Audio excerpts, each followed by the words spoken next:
Welcome back to the channel. My name is Brad and SuperCoach Pro. Just a quick shout out to the likes of Theo, Greg, and Sean for being in the comments in the last couple of weeks, just asking some questions away. So tonight, feel free if you want to ask some trade questions. I'll try my best to answer them. Now, I've got 2 hours to decide, like the rest of you guys, what you're going to do with your side. I was probably banking on Brockman to get it across the line for me to sort of figure out what my trade plans are. So I'm not too certain. The only one thing I am certain is going from Poulter to Newcomb. If you don't know, the Optimize button will field automatically your best players, and it'll also give you vice captain and captain option by default by what Supercoach thinks you should do. So I'll expand the screen. We'll get stuck into my trade in a second. We'll do vice captain and captain options. But I just want to talk about these players under 200,000. I don't really like any of these, to be honest. And that's probably in the 1, 2, 3 order that you would go for.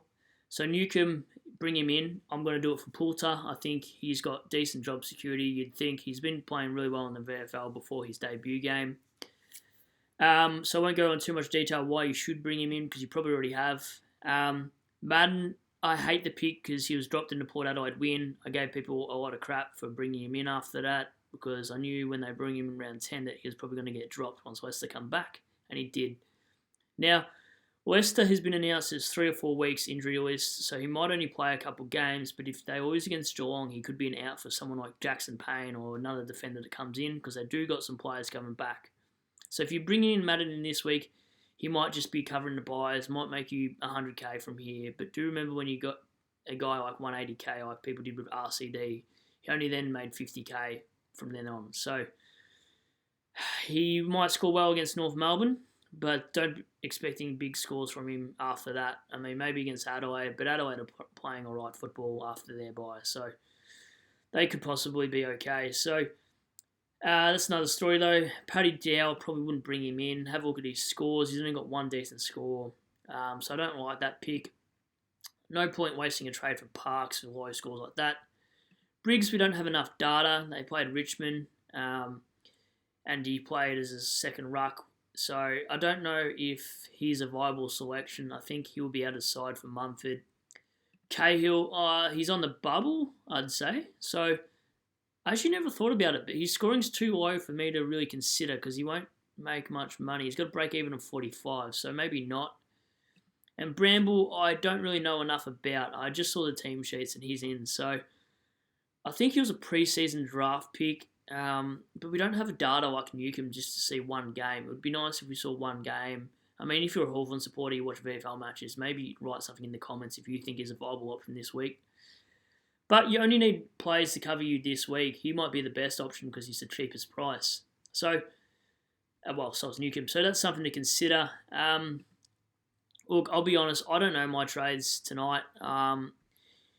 I'm thinking 2 things, so I won't click onto it. So Newcomb for Poulter, and then I'm thinking of sidewaysing Brayshaw up to Bontempelli, having a really solid midfield, and then going Brockman to Madden and hoping Madden makes a bit of cash. It will leave me with 4 trades for just injury trades. It also means I'd have to field Impey for the rest of the season, with maybe loopholing him with someone like a Waitman.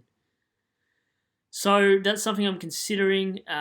Or I could go Poulter down to Newcomb, Brayshaw and Kaczynski, and bring in 2 primos for 948k, which wouldn't give me the best of the best. It'd give me sort of 2 9,500 guys in there. So I could do that. It'd allow me to play Impey as a spare if one of these guys go down. Just my thoughts on your trades. So I'm just going to keep it simple. If you have a full side at 4 or 5 trades, a full primo side at 4 or 5 trades, I think that's okay to burn through, because now they're just injury trades. But if you go anywhere sub 4 and you don't have a lot of depth bench cover, I wouldn't be going past 4 just for 1 week. You probably only want to field 18 this week if you're in the top 1 or 2% to maintain your lead. But if you're outside and you're like 20, 30,000, you might as well hold on to your trades, hope that people in the top couple thousand get some injuries in the next couple of weeks, have no trade to trade them out and catch them up that way. There's no point you burning out your trades as well when you're already 1,000 points behind some of these big dogs. So Like I say, if you're in the top 1%, 2%, yeah, try to field 18 by doing rookies, not so much too many sideway premiums. And when I talk about premiums, don't go for Olivers out or Steele's out or McRae's out.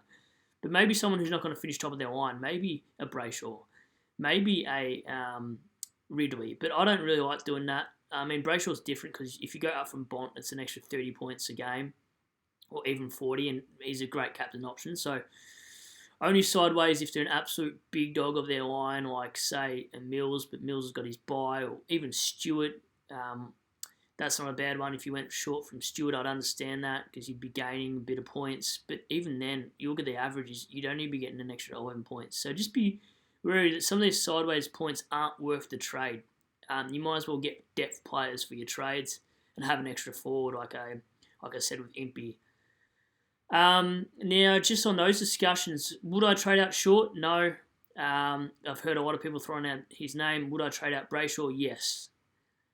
He's too inconsistent. He's not going to be in the... I think he's the 27th ranked midfielder or something like that. So I don't think he will be thereabouts. Would I trade out Impey? Probably not. I'd rather have an extra forward to sort of see if he rebounds because Hawthorn will lose most of their games. So I'll be in their back half more than not. Just a quick look of my watch list, and then we'll go through vice captain, captain options, and my footy tips, which is only a short round. So these are the players I've been thinking about. So definitely something to keep an eye on. If you don't have Max Gawn, he'd be great after the bye, but I'm sure I'm probably the only one that doesn't have him.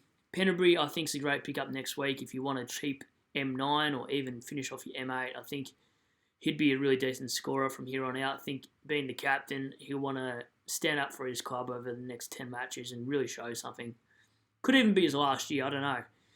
Haynes is an interesting one. I talked about it a few weeks ago. Said he was on my radar, then he just did nothing, and then he finally did something. So, yeah, 118, look to intercepts. He's got a good fixture coming up, so I don't mind that for the price. I wouldn't pay any more than this for him.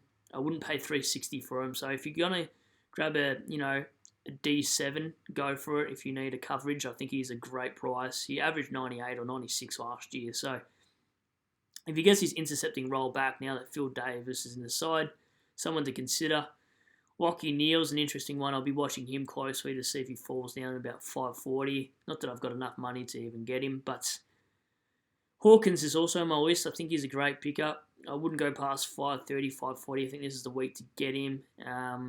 Mackay will be down to about 290. Not a bad F7 for the end of the year. I always like an F7, D7 option instead of trading out a player that's got 2-week injury. So that's my strategy for the later rounds is I like to pick up a cheap guy that I can sort of swing around instead of wasting a whole trade on a player that's missing 2 weeks. Matty Rao, I'm going to keep my eye on him. Hopefully he scores another 50 and we can get him for sub 400 in a couple of weeks' time. That'd be an interesting cover.